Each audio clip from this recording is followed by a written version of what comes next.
Saat malam itu aku membuka laci di samping tempat tidur, niatku sebenarnya sangat sederhana. Aku hanya ingin mencari pulpen dan buku catatan kecil untuk menulis daftar belanja.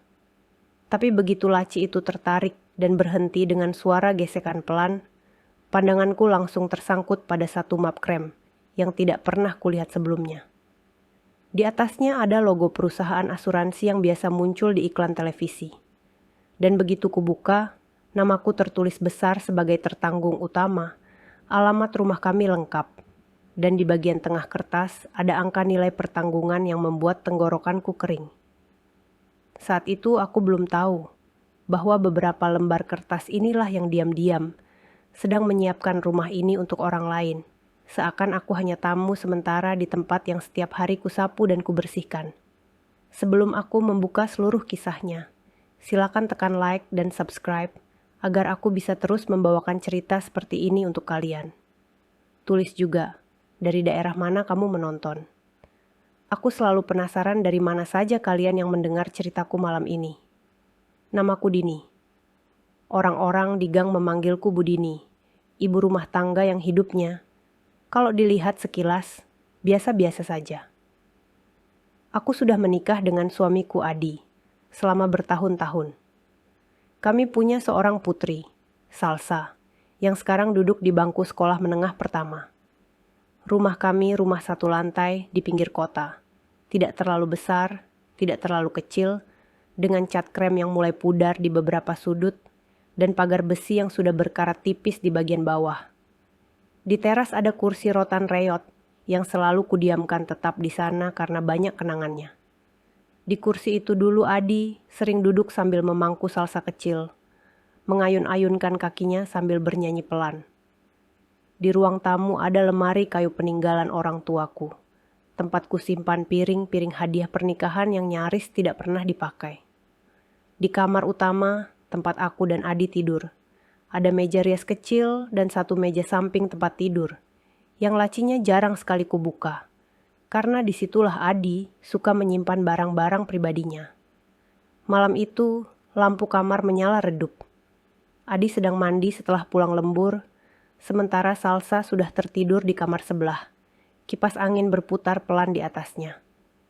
Aku duduk di tepi ranjang, memikirkan daftar panjang kebutuhan dapur yang rasanya selalu saja bertambah. Pulpen yang biasanya kuselipkan di buku catatan tidak ada di tempatnya. Aku melirik laci di samping tempat tidur Adi, ragu sejenak, lalu menariknya pelan. Di atas beberapa kaos lipat dan kertas-kertas kecil, ada map krem tebal yang ditumpuk rapi. Entah kenapa, mataku langsung tertarik ke sana. Aku meraihnya, membuka penutupnya, dan mendapati beberapa lembar kertas dengan logo perusahaan asuransi besar di pojok kiri atas. Di baris pertama, tertulis, Polis asuransi jiwa atas nama Dini. Mataku turun ke bawah.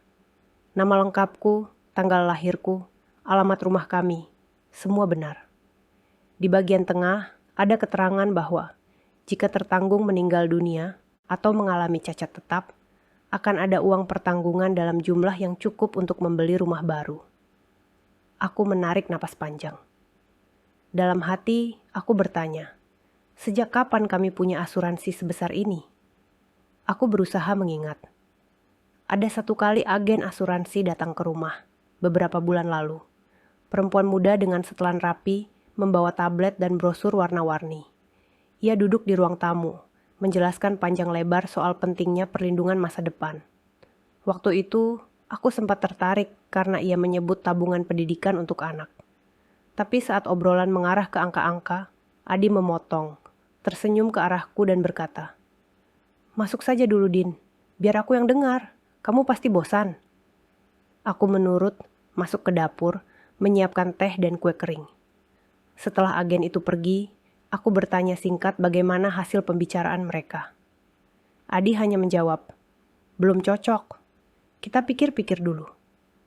Lalu topik pun berganti, dan aku tidak pernah mendengar lagi soal asuransi. Sekarang, di tanganku, polis asuransi atas namaku sudah aktif, tertanggal beberapa minggu setelah kedatangan agen itu. Di halaman kedua ada lampiran. Di situ tertera tanda tangan yang sangat mirip dengan tanda tanganku.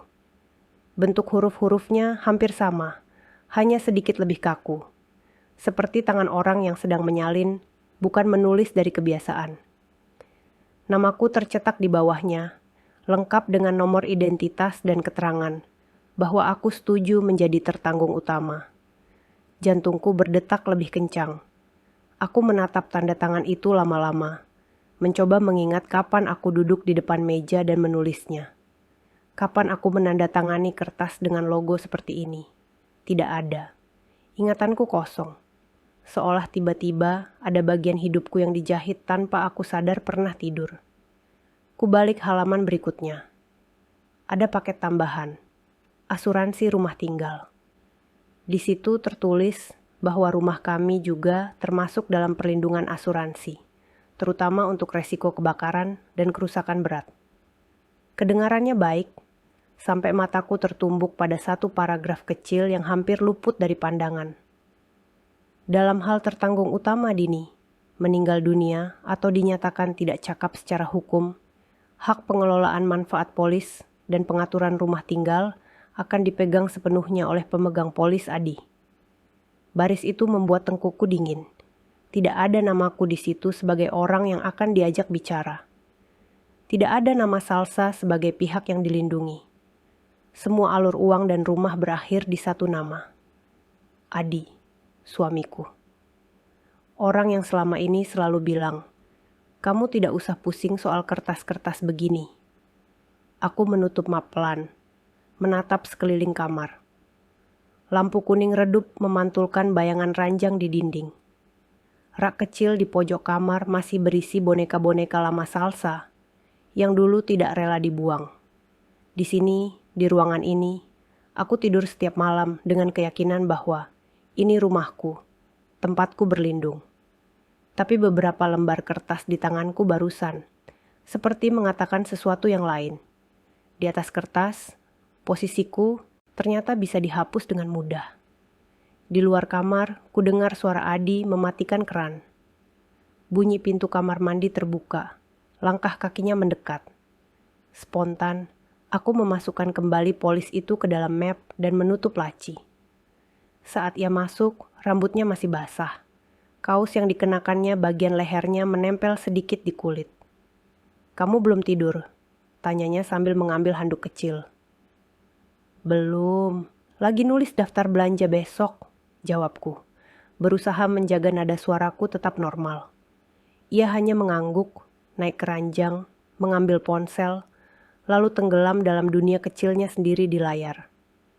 Dari samping, wajahnya tampak tenang, seperti laki-laki pekerja keras yang hanya ingin istirahat. Kalau ada orang luar melihat kami malam itu, mungkin mereka akan bilang kami pasangan wajar, yang lelah oleh hari dan saling menemani dalam diam. Tapi di dalam kepalaku, pertanyaan bermunculan satu persatu. Sejak kapan polis itu dibuat? Kenapa aku tidak diajak bicara? Kenapa tanda tanganku ada di kertas yang tidak pernah kuingat? Dan yang paling membuatku sulit bernapas. Kenapa setiap kali aku dulu bertanya pelan soal sertifikat rumah, soal rekening, jawaban Adi selalu sama, dengan senyum setengah bercanda. "Kamu tidak perlu tahu, yang penting kamu dan Salsa tenang di rumah." Malam itu aku berbaring di sampingnya, menatap langit-langit kamar yang mulai kusam. Suara kipas angin berputar pelan, memindahkan udara yang entah kenapa terasa lebih berat. Di kamar sebelah, Salsa mungkin memeluk bantalnya, bermimpi tentang ujian sekolah atau hal-hal biasa.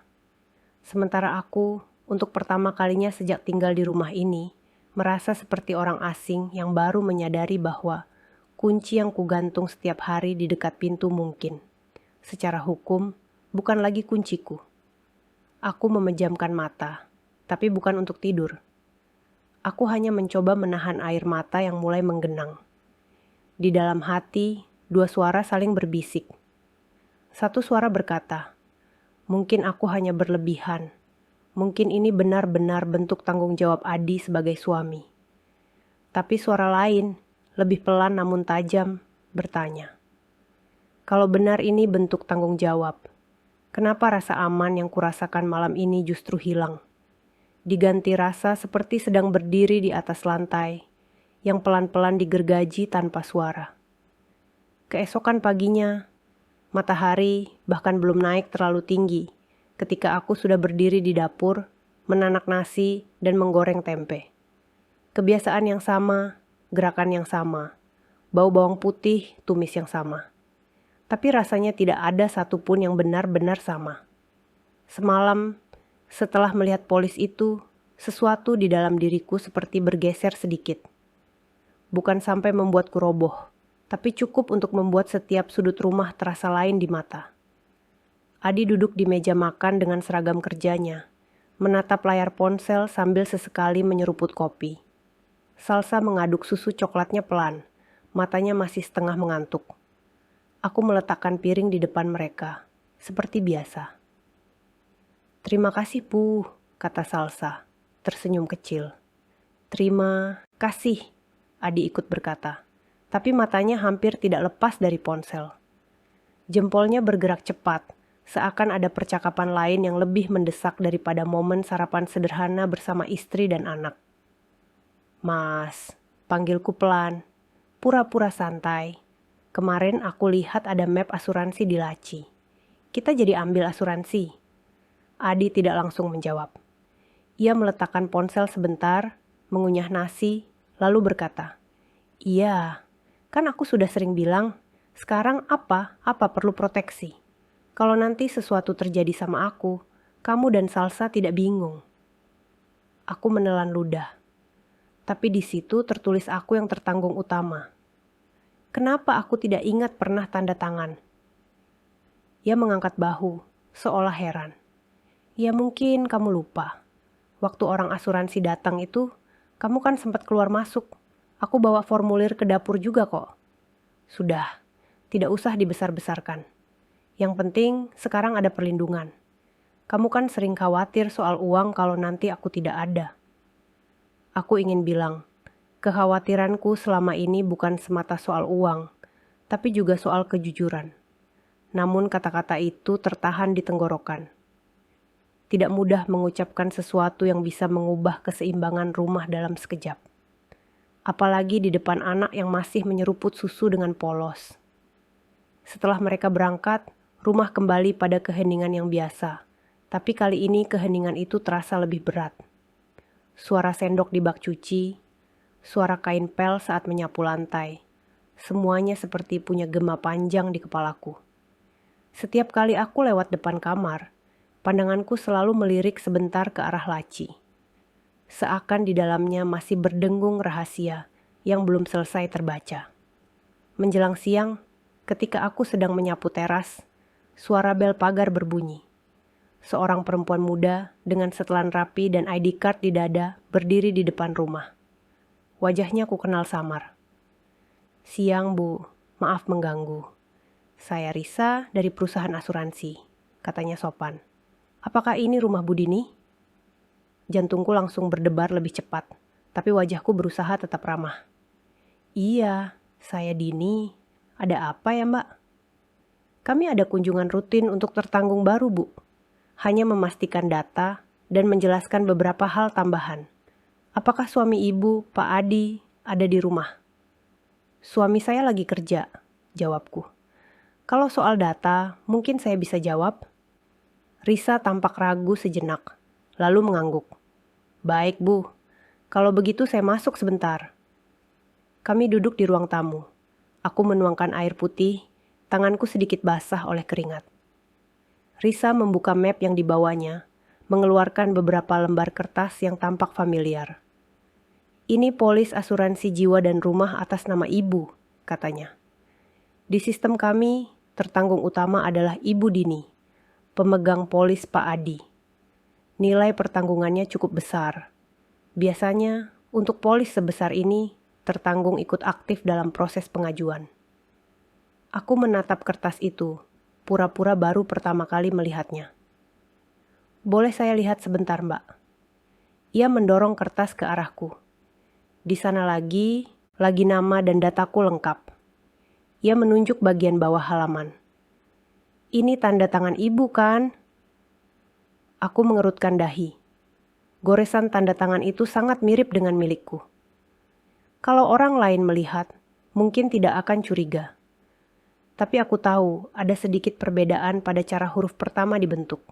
Garis yang biasanya kubuat lebih melengkung, kini tampak kaku.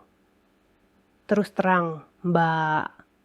Kataku pelan, saya tidak ingat pernah duduk dan menandatangani formulir ini. Risa menatapku dengan ekspresi tercengang. Ibu tidak ingat sama sekali. Aku menggeleng. Yang saya ingat, dulu ada agen datang sekali. Suami saya bilang belum jadi ambil. Setelah itu saya tidak pernah dihubungi lagi. Saya tidak merasa pernah tanda tangan surat kuasa atau apapun. Risa menarik napas pelan dan menutup mapnya sebentar, seolah sedang menimbang sesuatu. Bu, sejujurnya ini agak sensitif. Tapi sebagai sesama perempuan, saya merasa tidak enak kalau tidak menyampaikan satu hal. Di catatan sistem kami, beberapa bulan setelah pengajuan awal, nilai pertanggungan dinaikkan dan ditambah paket perlindungan rumah. Ada juga catatan bahwa polis ini diikat dengan satu rencana pinjaman, di mana rumah ibu bisa dijadikan jaminan jika terjadi sesuatu pada tertanggung. Dijadikan jaminan, ulangku pelan. Kata itu terasa begitu berat untuk dikeluarkan. Iya, Bu, dalam situasi tertentu. Biasanya ini untuk keluarga yang punya rencana keuangan tertentu. Tapi kalau ibu sendiri tidak pernah diajak bicara, itu masalah. Kami tidak bisa menilai urusan rumah tangga, tapi secara prosedur, tertanggung seharusnya hadir atau minimal sadar betul bahwa ia menandatangani sesuatu. Aku merasakan perutku melilit. Kalau saya merasa tanda tangan ini bukan saya yang buat, saya bisa apa, Mbak? Secara resmi, ibu bisa buat surat keberatan tertulis, jawab Risa. Nanti kami akan menandai polis ini dan menahan proses apapun yang terkait, termasuk kalau suatu hari ada klaim atau perubahan yang mencurigakan. Ibu juga bisa konsultasi ke notaris atau pengacara. Tapi itu keputusan ibu. Yang pasti, jangan pernah merasa tidak punya hak hanya karena status di kertas menulis ibu sebagai tertanggung, tapi bukan pemegang kendali. Perkataannya menancap pelan di kepalaku. Ia menuliskan nomor telepon kantornya di selembar kertas kecil dan menyerahkannya padaku. Kalau ibu ragu-ragu, tidak apa-apa, simpan saja dulu. Tapi jangan buang, katanya lembut. Setelah Risa pergi, rumah terasa lebih sunyi dari sebelumnya. Aku duduk di sofa ruang tamu, menatap angka-angka di polis yang fotokopinya tadi sempat ia tunjukkan lagi. Di tembok, jam dinding berdetak pelan. Detik demi detik seolah menghitung jarak antara aku yang masih diam, dan kemungkinan hal-hal buruk yang bisa terjadi jika aku tetap diam. Menjelang sore, Adi pulang dengan langkah tergesa. Ia langsung menuju kamar, menaruh tas, lalu memeriksa laci samping tempat tidur dengan gerakan cepat. Dari dapur, aku melihatnya, menegakkan tubuh dengan wajah yang sedikit tegang sebelum menarik napas panjang dan pura-pura biasa keluar kamar. "Kamu di rumah saja hari ini?" tanyanya sambil mengambil air minum. "Iya," jawabku. "Oh ya, tadi ada orang asuransi datang. Namanya Risa. Katanya kunjungan rutin." Gelas di tangannya berhenti sedikit di tengah jalan sebelum menyentuh bibir. Dia bilang apa? Dia cuma tanya apa aku tahu isi polis. Dia tunjukkan lagi kertasnya. Aku menatapnya, berusaha melihat reaksi kecil di wajahnya. Dia juga bilang, biasanya tertanggung ikut tanda tangan dan paham betul. Aku bilang, aku tidak ingat tanda tangan. Adi memejamkan mata sebentar, lalu tertawa tipis. "Kamu ini, Dini. Orang asuransi memang suka begitu, biar kelihatan penting. Sudah, tidak usah didengar. Yang penting, sekarang kalau terjadi apa-apa sama aku atau rumah, kamu aman. Aku aman atau kamu yang aman?" Pertanyaan itu hampir keluar begitu saja, tapi kutahan di ujung lidah. Yang keluar hanya versi yang lebih lembut. "Kenapa aku baru tahu setelah semuanya selesai, Mas?" Ia menaruh gelas di meja dengan sedikit lebih keras dari biasanya. Karena kalau aku ajak kamu dari awal, kamu pasti panik, bilang jangan hutang, jangan ambil risiko. Sementara sekarang zaman sudah susah. Kalau kita tidak berani ambil langkah berani, kita akan tertinggal. Aku kepala keluarga. Tolong percaya saja. Kalimat tolong percaya saja kali ini tidak datang bersama pelukan atau senyum hangat. Ia datang bersama tatapan lelah bercampur kesal. Di titik itu, aku sadar. Kalau aku terus menjadikan kata-kata itu sebagai selimut, aku bisa saja suatu hari terbangun di rumah yang legalnya sudah tidak menyebut namaku sama sekali. Malam itu, setelah semua pekerjaan rumah selesai dan Salsa tertidur, aku berdiri di depan kaca di kamar, memandang wajahku sendiri. Ada lingkaran gelap di bawah mata, garis-garis halus yang mungkin tidak dilihat orang lain. Di meja, selembar kertas kecil berisi nomor telepon kantor asuransi tergeletak di samping sisir. Jari-jariku menyentuhnya pelan. Aku tahu, selama bertahun-tahun aku terbiasa menganggap urusan dokumen sebagai wilayah Adi. Tapi malam itu, di tengah keheningan kamar dan dengkuran halus suamiku, aku mulai bertanya pada diri sendiri. Sampai kapan aku akan membiarkan namaku ditulis di kertas-kertas penting tanpa pernah betul-betul tahu apa artinya? Beberapa hari setelah kunjungan Risa, pikiranku seperti kompor yang tidak pernah benar dimatikan. Apinya kecil, tapi terus menyala, menjaga air di panci tetap mendidih pelan. Dari luar, hidup kami masih terlihat biasa. Pagi aku bangun, menyiapkan sarapan, membangunkan Salsa, dan mengingatkan Adi untuk membawa bekal. Tapi di sela gerakan rutinku, ada kebiasaan baru yang pelan-pelan terbentuk. Mataku mulai mencari kertas-kertas yang dulu selalu kuanggap urusan suami. Suatu siang, saat matahari sedang terik-teriknya dan suara pedagang bakso bergema di gang, aku membereskan lemari, pakaian di kamar. Lemari itu sudah lama terasa terlalu penuh. Laci bawahnya sulit ditutup karena kaos dan celana menumpuk tidak rapi. Aku mengeluarkan lipatan-lipatan baju Adi, berencana menyortir mana yang masih layak dipakai dan mana yang sudah perlu disumbangkan. Di antara tumpukan kemeja kerja, ada satu map plastik biru yang terselip rapi, seperti sengaja disembunyikan tapi tidak terlalu dalam. Jari-jariku berhenti sejenak. Aku menarik map itu keluar, membuka pelan. Di dalamnya ada beberapa lembar kertas dengan logo bank yang cukup terkenal. Di halaman pertama tertulis besar, pengajuan kredit dengan jaminan rumah tinggal. Mataku menelusuri baris-baris yang ada di bawahnya. Nama pemohon, Adi. Alamat rumah, alamat kami. Nilai pinjaman, angka yang jika dikonversi menjadi belanja kebutuhan sehari-hari, bisa menghidupi keluargaku bertahun-tahun. Aku merasakan sesuatu mengendap di perut. Di bagian jaminan tertulis jelas, sertifikat rumah tinggal atas nama Adi dan Dini. Di bawahnya ada catatan kecil, perlu persetujuan dan tanda tangan istri sebagai pemilik bersama. Di kolom tanda tangan suami, ada tanda tangan Adi yang kukenal betul. Di kolom tanda tangan istri, masih kosong. Kombinasi kosong dan penuh di dua kolom itu membuatku keringat dingin. Artinya, pengajuan ini sudah berjalan sampai titik tertentu, tapi belum sempurna karena mereka menunggu tanda tanganku. Sementara di sisi lain, polis asuransi jiwa dan rumah sudah aktif atas namaku, dengan klausul yang mengatur apa yang terjadi jika aku meninggal atau dinyatakan tidak cakap. Di kepala, dua jalur seperti mulai tergambar. Jalur pertama, kalau aku datang manis-manis ke bank, duduk di samping Adi, dan menandatangani kertas, pinjaman itu sah, dan rumah resmi dijadikan jaminan. Jika usaha Adi gagal atau ia tidak mampu bayar, rumah bisa dilelang, dan aku hanya bisa menangisi tembok yang dulu kusapu. Jalur kedua, kalau aku tidak mau tanda tangan, masih ada cara lain yang disebut Risa dan kepala cabang asuransi secara halus, yaitu situasi saat tertanggung tidak lagi bisa bicara untuk dirinya sendiri. Aku menutup mata sebentar, menarik napas panjang.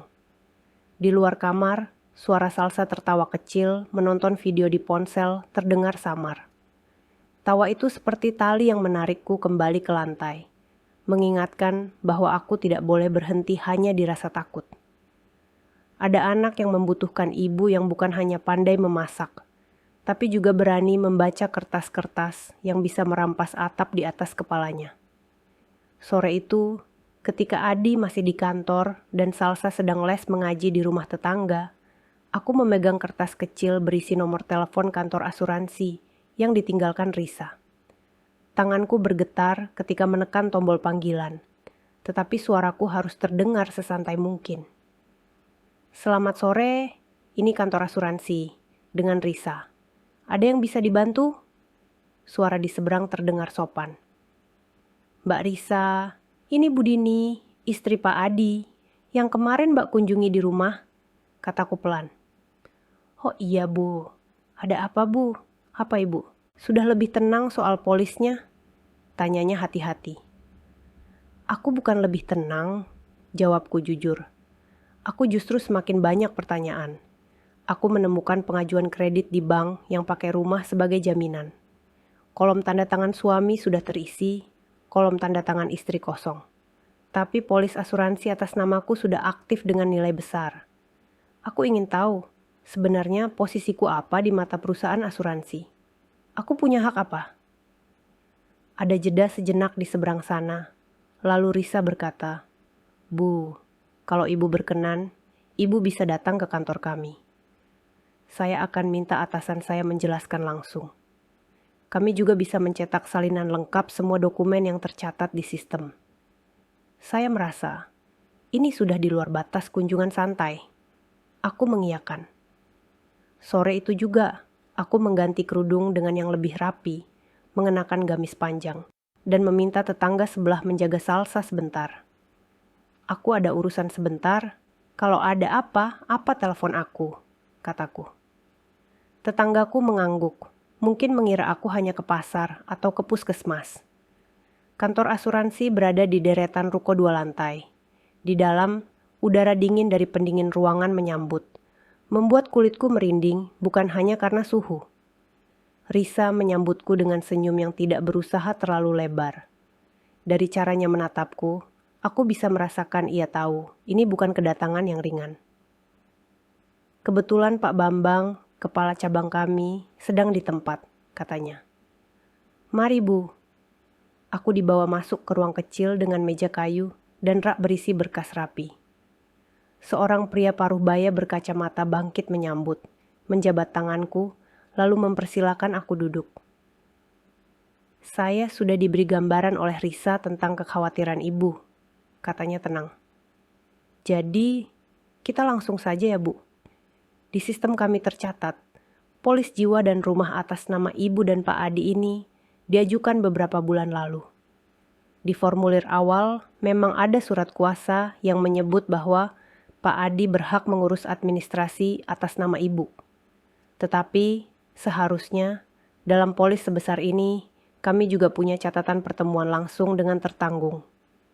Sayangnya, di kasus Ibu, dokumentasinya minim. Itu kelemahan kami. Ia memutar layar komputer sedikit ke arahku. Ini polis Ibu, katanya. Tertanggung utama, Dini. Pemegang polis, Adi. Ahli waris, Adi. Paket tambahan, perlindungan rumah tinggal. Di sini ada catatan bahwa dalam kondisi tertentu, rumah bisa dilibatkan sebagai bagian dari perlindungan dan pengaturan pinjaman. Sejauh ini, belum ada klaim atau perubahan. Tapi saya juga melihat catatan internal yang cukup penting. Catatan apa, Pak? Tanyaku, mencoba menjaga suaraku tetap stabil. Ada rencana pengajuan kredit di bank mitra kami, yang menggunakan polis ini sebagai salah satu alat pendukung. Di catatan itu, tertulis bahwa pihak bank meminta kejelasan status tanda tangan istri sebagai pemilik rumah. Sejauh ini, belum ada konfirmasi bahwa Ibu pernah datang dan tanda tangan di depan petugas kami. Itu kenapa Risa merasa perlu jujur pada Ibu. Aku menunduk, menatap ujung jilbabku. Pak, saya ingin jujur juga. Saya merasa tanda tangan di formulir awal bukan saya yang buat. Kalau saya bilang begitu, apa saya bisa membatalkan semuanya? Pak Bambang menghela napas, lalu menyandarkan tubuhnya sedikit ke kursi. Bu, di dunia perasuransian, pemalsuan tanda tangan adalah hal serius. Kami tidak bisa langsung menuduh siapapun, tapi kami bisa melakukan beberapa langkah. Pertama, kami bisa menandai polis ini sebagai polis bermasalah dan menahan semua proses klaim dan perubahan sampai ada klarifikasi. Kedua, kami bisa membuat berita acara bahwa ibu menyatakan tidak pernah menandatangani surat kuasa tersebut. Ketiga, kami menganjurkan ibu untuk membuat pendampingan hukum, misalnya lewat notaris. Karena selain urusan asuransi, ini juga menyentuh ranah perdata bahkan pidana. Kalau sesuatu terjadi sama saya sebelum semua ini jelas, pertanyaanku meluncur begitu saja, lebih pelan dari bisikan. Pak Bambang menatapku lama, matanya melembut.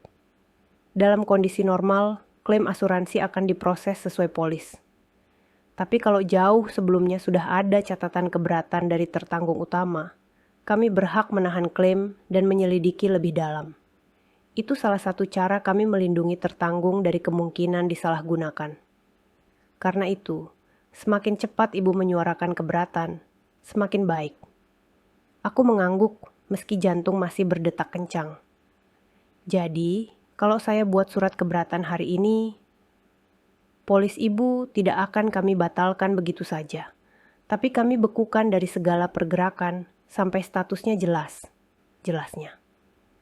Artinya, tidak bisa dijadikan alat pendukung pinjaman, dan klaim apapun yang mencurigakan bisa kami tolak selama proses. Itu tidak menyelesaikan semua masalah rumah tangga ibu, tapi setidaknya menghentikan satu jalur berbahaya. Risa memberikan selembar kertas padaku. Ini formulir keberatan resmi, Bu. Ibu baca pelan-pelan saja. Tuliskan dengan kata-kata ibu sendiri bahwa ibu merasa tidak pernah menandatangani surat kuasa dan merasa tidak pernah diajak bicara soal polis ini. Tanganku sedikit bergetar ketika memegang pulpen. Tapi untuk pertama kalinya, aku menandatangani sesuatu yang langsung menyangkut hidupku. Bukan karena diarahkan atau disuruh, melainkan karena aku memilih. Setiap huruf di namaku terasa seperti paku kecil yang kutancapkan di tanah, menandai bahwa aku masih berdiri di sini, belum siap digeser dengan mudah. Setelah selesai, Pak Bambang mengangguk. Terima kasih, Bu. Ini langkah berani. Kami akan kirim salinan berita acara ini ke email Ibu, juga ke alamat rumah sebagai arsip. Kalau nanti ada pihak yang mencoba menggunakan polis ini tanpa sepengetahuan Ibu, kami punya dasar untuk menolak. Dalam perjalanan pulang, aku duduk di dalam angkutan kota, memeluk tas selempangku dengan erat. Di luar kaca, toko-toko dan pepohonan berlalu begitu saja. Tapi pikiranku sibuk menyusun potongan fakta. Ada polis yang kubekukan, ada pengajuan kredit dengan kolom tanda tangan kosong, ada suami yang semakin sering berkata, "Kamu tidak akan mengerti." Mendadak, kalimat yang dulu sering kudengar dari orang tua dan tetangga terlintas di kepala. Jangan terlalu ikut campur urusan suami, nanti rumah tangga tidak harmonis. Dulu aku percaya. Sekarang, aku mulai melihat sisi lain dari kalimat itu. Kadang, yang disebut tidak ikut campur itu bukan menjaga keharmonisan, tapi justru membuka jalan bagi orang yang seharusnya kita percayai untuk bermain sendirian di ruang yang terlalu gelap. Sejak pulang dari kantor asuransi hari itu, aku mulai melihat rumah ini dengan cara yang berbeda. Tembok-temboknya masih sama, lantainya masih sama, tapi aku merasa seperti sedang berjalan di dalam sebuah denah yang diam-diam sedang digambar ulang tanpa sepengetahuanku. Di atas kepala, genteng tetap menahan panas dan hujan. Tapi di atas kertas, ada tangan-tangan yang sedang berusaha mengangkat genteng itu dan memindahkannya ke tempat lain. Aku tidak langsung berani mengkonfrontasi Adi tentang kunjunganku ke kantor asuransi. Hari-hari pertama, aku lebih banyak memperhatikan pola pulangnya, aroma yang menempel di bajunya, ekspresi wajahnya saat menerima telepon. Kadang ia pulang lebih larut dari biasanya dengan alasan rapat mendadak.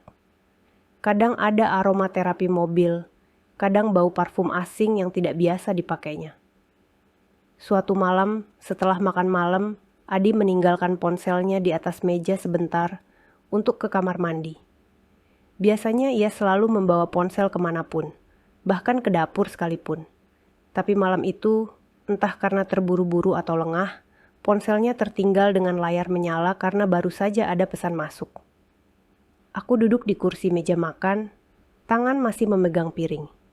Pandanganku tertarik ke layar yang menyala. Ada notifikasi dari kontak bernama Agen Bank. Jantungku langsung berdegup kencang. Dengan hati-hati, aku meraih ponsel itu dan mendekatkannya. Pesan yang baru saja masuk berbunyi, "Besok siang kita jadi ke notaris kan, Pak? Kalau ibu datang juga akan lebih mudah urus pengalihan ke depannya." Tanganku refleks membuka percakapan itu lebih jauh. Di atas pesan itu, ada riwayat chat yang membuat perutku seperti diikat. "Kalau istri saya tidak mau tanda tangan, apa pengajuan masih bisa jalan?" tulis Adi beberapa hari sebelumnya. "Masih ada opsi, Pak," balas sang agen. "Apalagi Bapak sudah punya polis asuransi jiwa dan rumah. Dalam kondisi tertentu, jika ibu selaku tertanggung mengalami sesuatu atau dinyatakan tidak cakap, kepemilikan dan jaminan bisa tetap diatur. Nanti bisa dibantu lewat notaris." Aku menggulir layar ke atas lagi. Ada lampiran foto dokumen. Judulnya, "Draft Pengalihan Kepemilikan Rumah Setelah Pelunasan." Di situ kulihat ada kolom pemilik baru, dengan nama yang membuatku tertegun. Bukan namaku, bukan nama Salsa. Di sana tertulis, Ayu Lestari. Nama itu bukan nama asing sama sekali. Beberapa bulan belakangan, Adi beberapa kali menyebut nama Ayu sambil lalu. "Ini aku dibantu Ayu di kantor," atau "Ayu yang urus laporan kemarin." Aku mengira itu hanya rekan kerja biasa. Tapi di percakapan dengan agen bank, namanya muncul di tempat yang sama sekali tidak wajar. "Rumah nanti rencananya mau saya balik nama ke Ayu setelah urusan hutang selesai," tulis Adi di salah satu chat. Dia yang selama ini bantu saya, dari dulu. "Istri sudah cukup lama saya kasih tempat tinggal, nanti kalau apa-apa dia bisa cari kos sendiri. Yang penting, urusan bank dan nama di kertas beres dulu." Aku merasa dunia di sekelilingku mengecil. Suara televisi di ruang tamu yang masih menyala terdengar, seperti dari ruangan lain. Arah hidupku yang selama ini kupikir berjalan lurus mendadak tampak seperti garis yang pelan-pelan dibelokkan di belakangku. Dengan gerakan cepat tapi tetap hati-hati, aku mengambil ponselku sendiri dari dapur. Satu persatu, kuabadikan percakapan itu dengan memotretnya. Halaman demi halaman, kutekan tombol tangkap layar. Tidak ada air mata saat itu. Yang ada hanya rasa dingin yang aneh, seperti ketika seseorang tiba-tiba membuka pintu saat kau sedang mandi, dan angin dingin masuk tanpa permisi.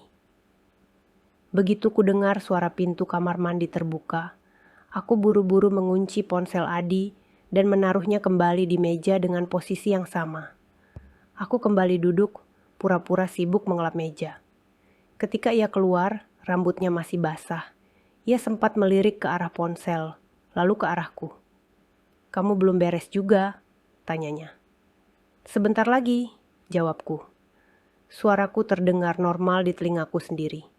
Padahal di dalam dada, jantungku memukul seperti hendak keluar. Malam itu, aku tidak langsung menanyakan apapun. Aku hanya berbaring di sebelahnya, memandangi bayangan kipas di langit-langit. Di kepalaku, satu kalimat berputar pelan, diambil dari chat yang kubaca barusan. "Istri sudah cukup lama saya kasih tempat tinggal." Ternyata, dalam pikirannya, selama ini aku hanya diberi tempat tinggal, seolah rumah ini miliknya seorang. Seolah aku tamu yang bisa diusir kapan saja jika ia mau. Keesokan harinya, Adi sarapan agak terburu-buru. "Aku ada urusan di bank sama notaris hari ini," katanya. "Mungkin pulang agak malam. Kamu di rumah saja. Kalau ada telepon penting, jangan diangkat dulu. Biar aku yang urus." Aku menatapnya, menimang-nimbang apakah aku harus langsung mengeluarkan semua yang kutahu. Tapi ada bagian diriku yang berkata, jangan hanya melampiaskan amarah, susun langkahmu. Bank yang dekat kantor itu, Mas? Tanyaku pelan. Iya, jawabnya singkat, tanpa menatap mataku terlalu lama. Setelah ia berangkat, aku duduk lama di ruang tamu, menatap pintu yang baru saja tertutup. Di meja kecil, ponselku tergeletak dengan diam. Padahal di dalamnya tersimpan bukti bahwa rumah ini sedang dirundingkan nasibnya tanpa kehadiranku. Aku membuka kembali foto-foto percakapan itu. Lalu, dengan tangan yang masih gemetar, aku mengirim sebagian ke email pribadiku, supaya tidak hilang jika sesuatu terjadi pada ponselku. Setelah itu, aku menelusuri kembali kartu nama seorang notaris yang sempat disebut Pak Bambang di kantor asuransi. Nama itu kuhubungi. Selamat pagi, dengan kantor notaris Satrio. Ada yang bisa dibantu? Suara laki-laki di seberang terdengar profesional. Selamat pagi, Pak. Saya Dini. Saya dapat kontak Bapak dari kantor asuransi. Saya punya masalah dengan polis dan rencana kredit rumah yang saya tidak pernah setujui. Apa saya bisa konsultasi? Kataku, berusaha agar suaraku tidak pecah. Silakan, Bu. Ibu bisa datang siang ini? Iya, Pak. Saya datang. Jawabku cepat, seolah takut keberanianku keburu luntur kalau terlalu lama menunda. Siang itu, setelah memastikan Salsa aman di rumah tetangga yang kebetulan mengadakan arisan kecil, aku berangkat ke kantor notaris dengan tas selempang yang terasa jauh lebih berat dari biasanya. Di dalamnya ada fotokopi polis asuransi, fotokopi pengajuan kredit, serta ponsel dengan bukti percakapan. Kantor notaris berada di lantai 2 sebuah ruko. Ruang tunggunya sederhana, dengan beberapa kursi plastik dan rak majalah lawas. Tidak lama menunggu, aku dipersilakan masuk ke ruang kerja. Di balik meja, duduk seorang pria dengan kacamata dan rambut sedikit beruban di pelipis. Silakan duduk, Bu Dini, katanya setelah aku memperkenalkan diri. Saya sudah diberitahu garis besar masalahnya oleh rekan kami di asuransi. Tapi saya ingin dengar langsung dari Ibu. Pelan-pelan saja. Untuk pertama kalinya, aku menceritakan semuanya dari awal. Dari laci samping tempat tidur, polis atas namaku, kunjungan Risa, pengajuan kredit dengan kolom tanda tangan kosong, sampai percakapan di ponsel yang menyebut nama Ayu sebagai pemilik baru rumah setelah pengalihan. Suaraku beberapa kali bergetar, tapi notaris itu tidak menyela. Ia hanya sesekali mengangguk, menandai sesuatu di kertas. Setelah aku selesai, ia menarik napas panjang. Bu Dini, yang Ibu ceritakan ini bukan masalah kecil. Ada beberapa hal yang harus kita pisahkan. 1. Soal pemalsuan tanda tangan di dokumen asuransi atau kredit. 2. Soal rencana pengalihan rumah sebagai harta bersama tanpa persetujuan Ibu. 3. Soal pihak ketiga yang akan dijadikan pemilik baru rumah. Dari sisi hukum, Ibu tidak seberdaya yang mungkin selama ini Ibu rasakan. Aku menatapnya, antara lega dan takut. Maksud Bapak? Pertama, rumah yang sertifikatnya atas nama suami dan istri, selama dibeli setelah menikah, secara hukum adalah harta bersama. Jelasnya. Tidak bisa salah satu pihak mengalihkan, menjual, atau menjaminkan tanpa persetujuan tertulis pihak lain. Kalau ada pihak ketiga, dalam hal ini bank atau notaris lain, yang memproses tanpa memastikan persetujuan Ibu, mereka juga bisa ikut terseret. Kedua, pemalsuan tanda tangan pada dokumen resmi bisa diproses pidana. Ketiga, bukti percakapan di ponsel yang Ibu simpan itu, meskipun sering dianggap urusan pribadi, di pengadilan bisa menjadi petunjuk kuat tentang niat dan rencana. Aku merasa mataku panas. Jadi, apa yang bisa saya lakukan sekarang, Pak? Saya sudah terlanjur merasa telat. Belum, jawabnya tegas. Justru Ibu datang di saat jalur itu belum sempat tuntas. Tanda tangan Ibu di pengajuan kredit masih kosong, betul? Itu artinya pinjaman belum sah. Tapi suami Ibu sudah bicara dengan pihak bank dan asuransi seolah semuanya tinggal menunggu waktu. Yang bisa kita lakukan sekarang adalah memasukkan keberatan secara resmi ke bank dan membuat pencatatan bahwa ibu tidak pernah tanda tangan surat kuasa yang digunakan untuk polis asuransi. Kita hentikan langkah mereka di papan catur sebelum berjalan terlalu jauh. Ia mencondongkan tubuh. Apakah ibu siap kalau langkah ini membuat suami ibu marah besar? Mungkin ia akan menuduh ibu memalukan namanya, menuduh ibu dipengaruhi orang luar. Aku terdiam sejenak. Bayangan wajah Adi muncul di kepalaku. Laki-laki yang dulu mengantarku pulang naik motor tua, yang menggenggam tanganku di depan penghulu. Di sisi lain, bayangan lain menyusul. Chat di ponselnya yang menyebut, aku bisa cari kos sendiri, rumah akan diberikan ke perempuan lain. Saya takut, Pak, jawabku jujur. Tapi saya lebih takut kalau saya diam, dan suatu hari saya dan anak saya tidak punya rumah lagi. Notaris mengangguk pelan. Kadang, keberanian bukan berarti tidak takut, Bu. Tapi memilih tetap bergerak meskipun takut.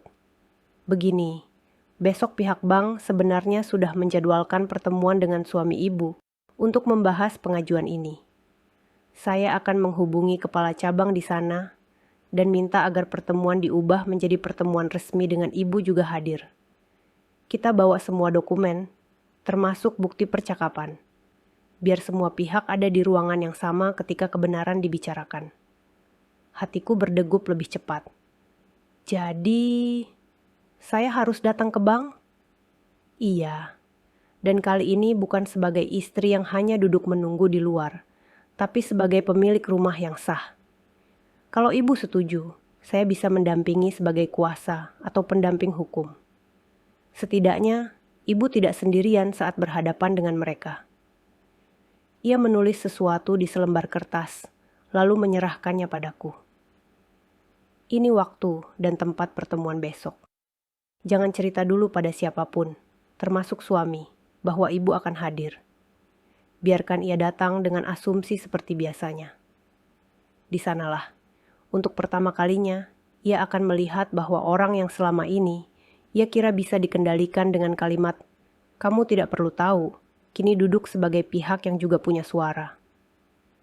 Dalam perjalanan pulang, langit mulai berubah warna, menandakan senja. Di atas motor ojek yang kutumpangi, angin sore mengenai wajahku, membawa bau debu dan gorengan dari pinggir jalan. Entah kenapa, untuk pertama kalinya dalam beberapa hari terakhir, aku merasa sedikit bisa bernapas lebih lega. Bukan karena masalahku selesai, tapi karena aku tahu, besok di sebuah ruang rapat bank yang dingin, aku tidak lagi hanya menjadi nama di baris tertanggung atau istri dari, tapi seseorang yang akan berdiri untuk rumahnya sendiri.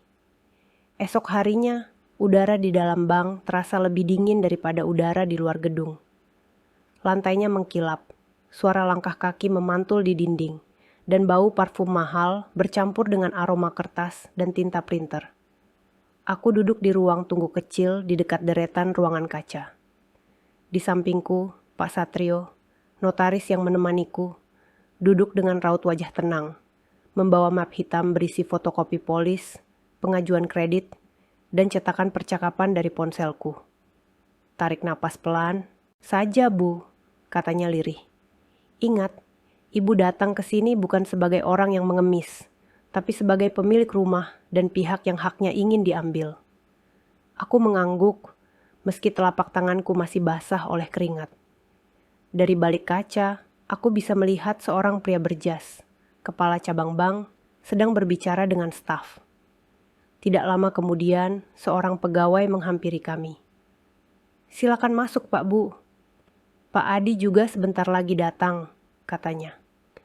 Ruang rapat itu tidak terlalu besar, tapi meja kayu di tengah dan kursi-kursi di sekelilingnya membuat suasana terasa formal. Di ujung meja duduk kepala cabang bank, memperkenalkan diri singkat. Saya Hendra, kepala cabang di sini, Bu Dini. Terima kasih sudah datang. Kita tunggu sebentar, Pak Adi, ya. Tidak lama pintu terbuka. Adi masuk dengan kemeja rapi dan wajah yang jelas tidak menyangka melihatku duduk di sana. Langkahnya terhenti sepersekian detik sebelum ia memaksakan senyum. "Dini, kok kamu di sini?" tanyanya. Nada suaranya datar, namun matanya berputar cepat antara aku, Pak Hendra, dan Pak Satrio. "Ada yang perlu dibicarakan bareng-bareng," jawabku pelan. Kami semua duduk.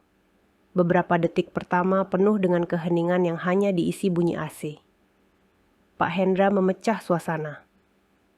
"Pak Adi, kami mengundang Bapak dan Ibu hari ini karena ada hal yang perlu diluruskan terkait pengajuan kredit dengan jaminan rumah dan keterkaitannya dengan polis asuransi," katanya hati-hati. "Ada keberatan yang cukup serius dari pihak Ibu Dini." Adi tertawa kecil, berusaha santai. "Keberatan apa lagi, Pak? Ini cuma kredit biasa. Saya sudah jelaskan ke istri di rumah. Istri saya ini memang orangnya gampang cemas. Ada beberapa dokumen yang menunjukkan lebih dari sekadar kredit biasa, Pak," sela Pak Satrio pelan, tapi tegas. Ia membuka map dan mengeluarkan beberapa lembar kertas. Pertama, surat pengajuan kredit dengan rumah sebagai jaminan. Di sini, tanda tangan Bapak sudah ada. Kolom tanda tangan istri sebagai pemilik bersama masih kosong.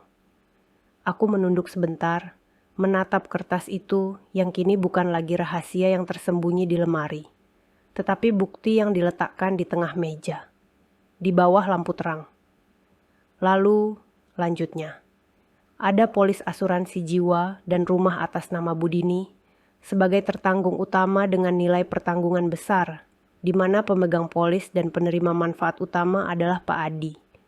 Polis ini dibuat tanpa kehadiran langsung Bu Dini, dengan tanda tangan yang diragukan keasliannya oleh tertanggung sendiri. Adi mengangkat tangan, memotong. "Bapak Ibu, jangan terlalu percaya pada cerita sepihak. Tanda tangan itu tanda tangan istri saya. Dia cuma lupa. Dari dulu dia memang pelupa kalau soal kertas. Saya yang urus semua ini demi keluarga." Pak Hendra menautkan jemarinya di atas meja. "Kami tidak langsung menyimpulkan, Pak. Tapi ada satu lagi hal yang membuat kami harus lebih hati-hati."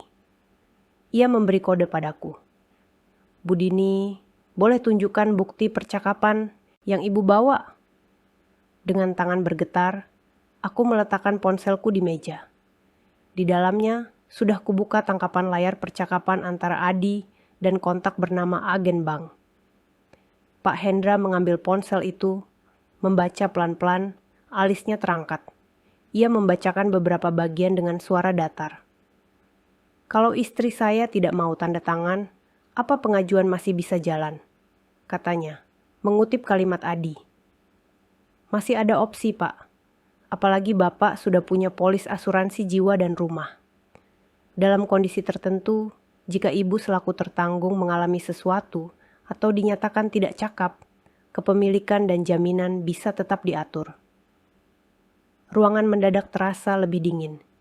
Adi merengut. "Itu hanya obrolan spekulasi, Pak. Namanya juga diskusi awal. Tidak semua yang ditulis harus dianggap niat nyata." "Kalau begitu, bagaimana dengan bagian ini?" tanya Pak Satrio pelan. Ia menggeser satu lembar hasil cetak yang diambil dari ponsel.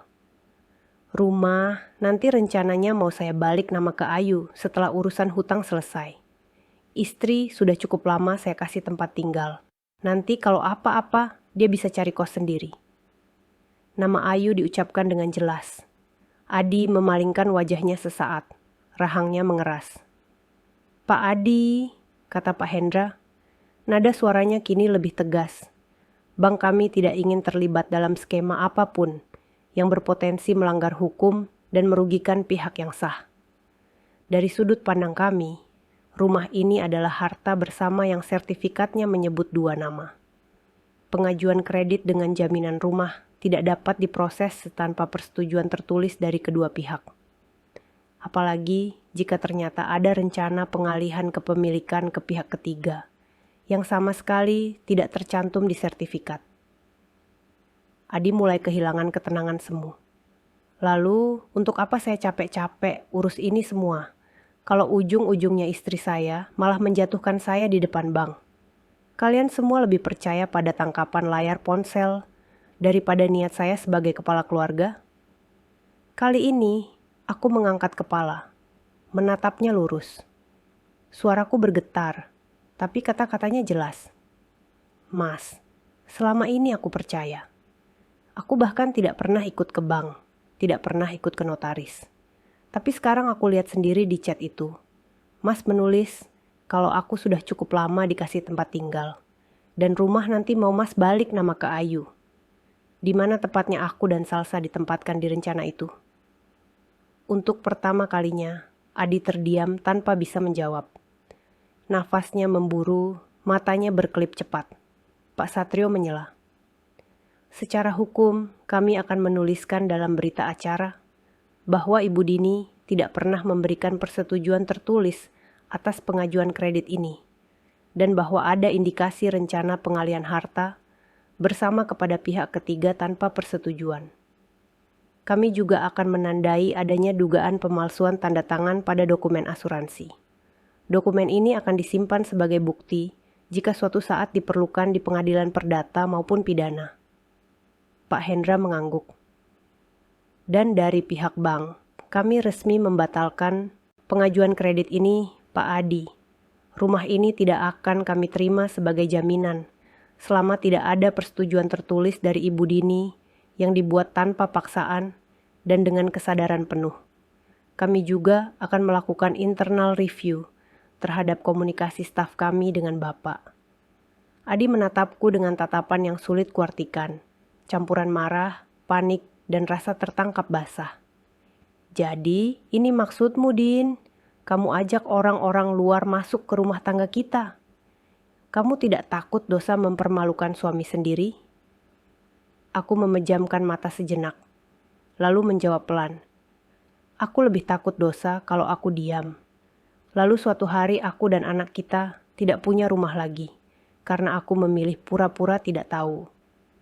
Setelah pertemuan itu, langkah peristiwa bergerak cepat. Polis asuransi dibekukan, pihak kantor asuransi mengirimkan surat konfirmasi bahwa segala klaim dan perubahan terkait polis atas namaku tidak akan diproses sampai ada persetujuan tertulis langsung dariku. Notaris membantuku mengurus langkah hukum lanjutan. Di rumah, Adi mengamuk, menuduhku menghancurkan masa depan yang ia rancang. Beberapa minggu kemudian, aku resmi mengajukan gugatan cerai dan permohonan pembagian harta bersama ke pengadilan. Di sana, di ruangan sederhana dengan meja hijau, aku kembali duduk di hadapan orang-orang berseragam. Kali ini bukan pegawai bank, tapi hakim dan panitera. Bukti-bukti yang dulu kurasakan berat di dalam tas kini diletakkan di meja, dibaca satu persatu dengan suara lantang. Hakim menatap kami bergantian. Rumah tangga tidak boleh dibangun di atas kebohongan.